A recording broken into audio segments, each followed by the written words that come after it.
புனித மத்தேயு எழுதிய தூய நற்செய்தி அதிகாரம் 20 இறைவார்த்தைகள் 17 தொடக்கம் 28.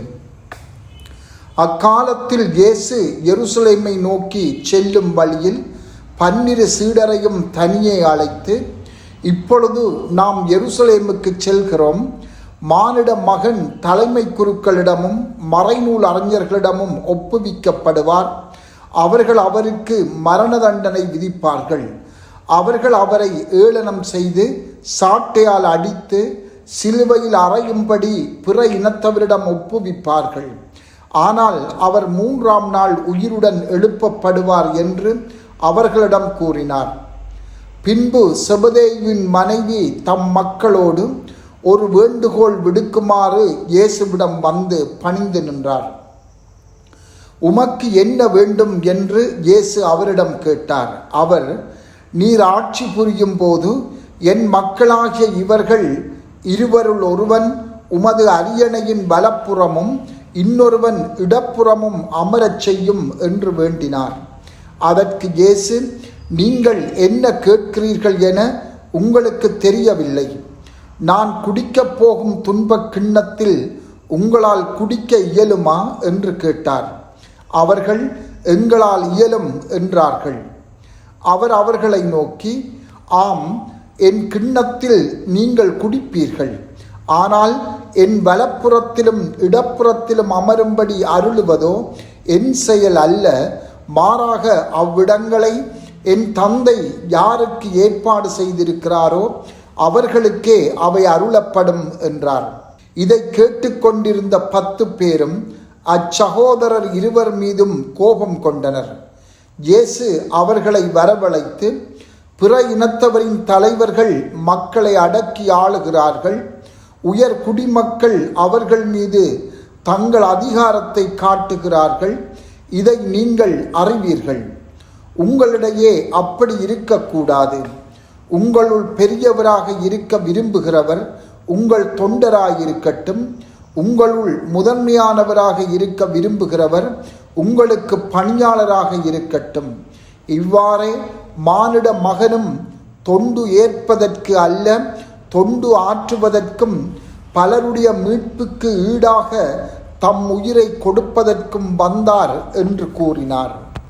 சிந்தனை: இயேசுவின் காலத்தில் நிலவிய ஒரு தவறான கருத்து என்னவென்றால், மெசியா அரசியல் சார்ந்த ஓர் மன்னக அரசை ஏற்படுத்துவார் என்றும், இந்த அரசில் அதிகார பதவிகளை கொண்டிருப்பவர்கள் இந்த மன்னக மகிமையில் திளைத்திருப்பார்கள் என்பதுமாகும். ஆயினும் மெசியாவாக இயேசு ஆற்றும் பணி தமது பாடுகள், சாவு, உயிர்ப்பின் மூலம் எவ்வளவோ மேலானதோர் அரசை நிறுவுவதாகும். இந்த உண்மையை செபதேயுவின் மனைவியும் அவரது பிள்ளைகள் இருவரும் அறிந்திருக்கவில்லை. இந்த நற்செய்தி பகுதிக்கு முன்பாக இயேசு 12 தனியே அழைத்து மனுமகன் கையளிக்கப்பட இருப்பதாகவும், அவர்கள் அவரை சாவுக்கு தீர்ப்பிடுவார்கள், எள்ளி நகையாடி சாட்டையால் அடித்து சிலுவையில் அறைந்து கொல்லுவார்கள், அவர் 3ஆம் நாள் உயிர்த்தெழுவார் என்று கூறுகின்றார். மத்தேயு நற்செய்தியில் இது இயேசுவின் பாடுகள் பற்றிய 3வது அறிவிப்பாகும். இது அறிவிக்கப்பட்டவுடன் அந்த தாய் தன் 2 பிள்ளைகளுடன் வந்து முதன்மையான பதவிகள் கேட்பது ஆச்சரியம் அளிக்கின்றது. நீங்கள் கேட்பது என்னவென்று உங்களுக்கு விளங்கவில்லை என்று இயேசு தொடக்கத்திலேயே அவர்களுக்கு கூறுகின்றார்.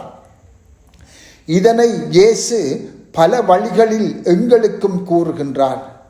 நாம் செபித்து இறைவனோடு நெருங்கி வளர முயற்சிக்கும் போது நாம் உண்மையில் என்ன கேட்கிறோம் என்பதை எப்போதும் புரிந்து கொள்வதில்லை.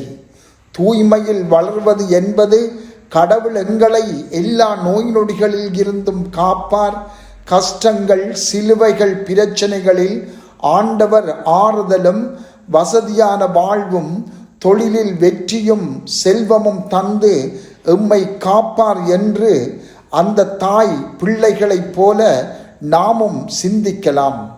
ஆனால் அது நற்செய்தி அல்லவே. நற்செய்தி எப்போதும் சிலுவையையே சுட்டி காட்டுகிறது. அதே நேரத்தில் அதை தவிர்க்க அல்ல, அதை சுமக்க கடவுளின் அருளையும் வாக்களிக்கின்றது. மேலான தூய வாழ்வுக்காக நாம் மன்றாடுகின்ற போது இந்த 2 சீடர்களுக்கும் சொன்னது போலவே எங்களுக்கும் இயேசு சொல்வார், நான் குடிக்கப் போகும் இந்த துன்பக் கிண்ணத்தில் நீங்களும் குடிக்க இயலுமா? அதாவது தூய வாழ்வுக்கான பாதை சிலுவையேயாகும். இதுவே ஒரே ஒரு பாதையுமாகும். இதை தன் சீடர்களுக்கு 3 முறை சொல்லியது போல எங்களுக்கும் பல வழிகளில் சொல்லி வருகின்றார். ஆனால் அவர்கள் அதை விளங்கிக் கொள்ளவில்லை, அல்லது விளங்கிக் கொள்ள அவர்கள் விரும்பவில்லை. இது எங்கள் மட்டிலும் உண்மையானதே. நாங்கள் தூய வாழ்வை தேடும்போது ஆண்டவர் சொல்வார், நாங்கள் கையளிக்கப்படுவோம், தீர்ப்பிடப்படுவோம், எள்ளி நகையாடப்படுவோம், சாட்டையால் அடிக்கப்படுவோம், சிலுவையில் அறையப்படுவோம். அப்போது இயேசுவோடு நாமும் உயிர்த்தெழுவோம். ஒவ்வொரு நபரின் சிலுவைக்கான பாதை தனித்துவமானது. ஆயினும் கடவுளின் அரசில் நாமும் பங்கேற்க வேண்டுமென்றால் அதனை ஏற்றுக்கொள்ளவே வேண்டும். ஏனென்றால் அதுவே ஒரே ஒரு வழியாகும். நான் குடிக்கப் போகும் துன்பக் கிண்ணத்தில் நீங்கள் குடிக்க இயலுமா என்று இயேசு எம்மை அன்போடு கேட்பதை இன்று சிந்திப்போம். இதன் அர்த்தத்தை புரிந்து கொள்ள முயல்வோம். சிலுவையை நாம் எவ்வாறு நோக்குகின்றோம்? பொதுவாக சிலுவையை எம் வாழ்வில் சந்திக்கும் போது அவை கூடாதவை என்று கருதி அவற்றில் இருந்து தப்பி ஓட முயல்கின்றோம். அவை நீங்கும்படி மன்றாடுகின்றோம். ஆனால் இயேசு அதையே சுமக்கும்படி கூறுகின்றார். ஏனெனில் அதுவே அமைதி, மகிழ்ச்சியின் ஊற்றாகும். இதுவே தூய வாழ்வுக்கான உண்மையான ஒரே ஒரு வழியுமாகும். செபம். ஆண்டவரே, நாங்கள் சுமக்க வேண்டுமென்று நீர் விரும்புகின்ற சிலுவைகளை நாங்கள் சுமக்க எங்களுக்கு வலிமை தாரும். ஆமென்.